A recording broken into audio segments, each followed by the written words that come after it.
Welcome to the first in a series of Ignite presentations for choral music theory. During these lessons, instruction will be provided by John Fallon of Walhalla High School and Robert McKinnon of Hyde Park Memorial High School. Our first lesson deals with the staff. To beginning musicians, reading music may initially seem challenging, to say the least.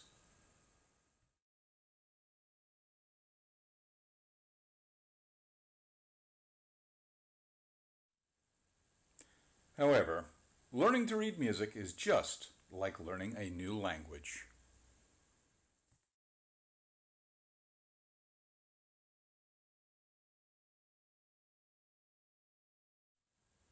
Before the days of GPS, we had to be able to interpret the meanings of symbols that were used on a road map. To get from point A to point B, we had to understand symbols printed on it.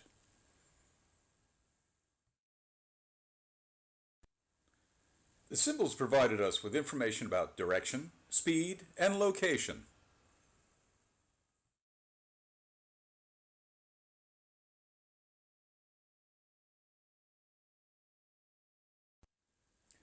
In music, we also have symbols that provide us with a great deal of information.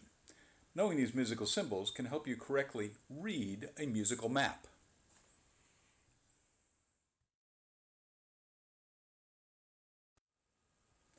We call this musical map the staff. Here, we see an example of that staff.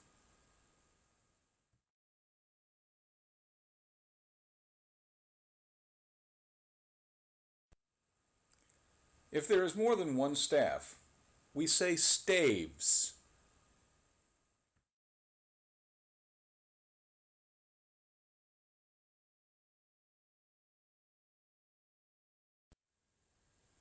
The staff is the foundation upon which notes are drawn.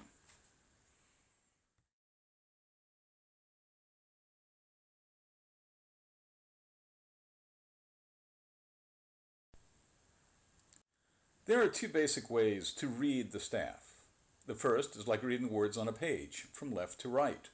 When we reach the end of the first line, our eyes move down to the beginning of the next line.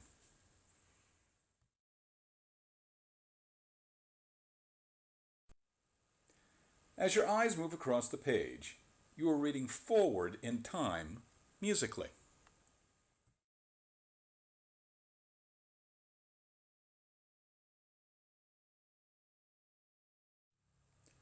The next way we need to read the staff is from the bottom up. Reading this way helps us identify and learn the different letter names or pitches of the notes on the staff.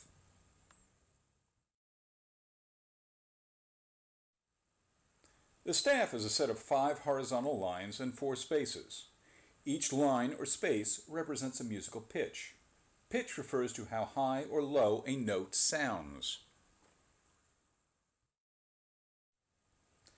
The absolute or actual pitch of each line or space is determined by placement of an appropriate clef symbol on the left-hand side of the staff.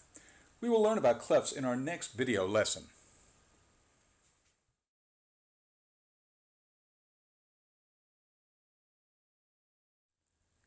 The 5 equidistant lines of the staff are numbered from the bottom up. 1, 2, 3, 4, 5.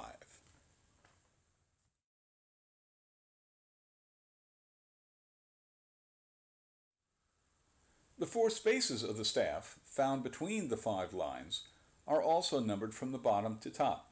1, 2, 3, and 4.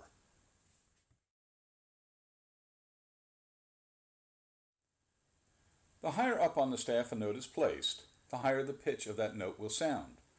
While looking at the slide and reading from left to right, we can see that 2 is higher than 1.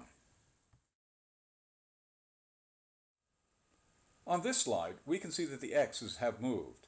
The number 1X is on the 4th line, while the number 2X is on the 2nd line. So the number 2X will sound lower than the number 1X. When 2 or more notes are stacked on top of one another on the staff, they will sound at the same time.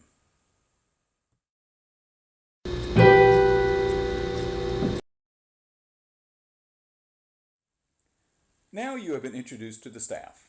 In upcoming lessons, you'll see how learning basic music theory can help you become a better musician. Next lesson, the treble clef.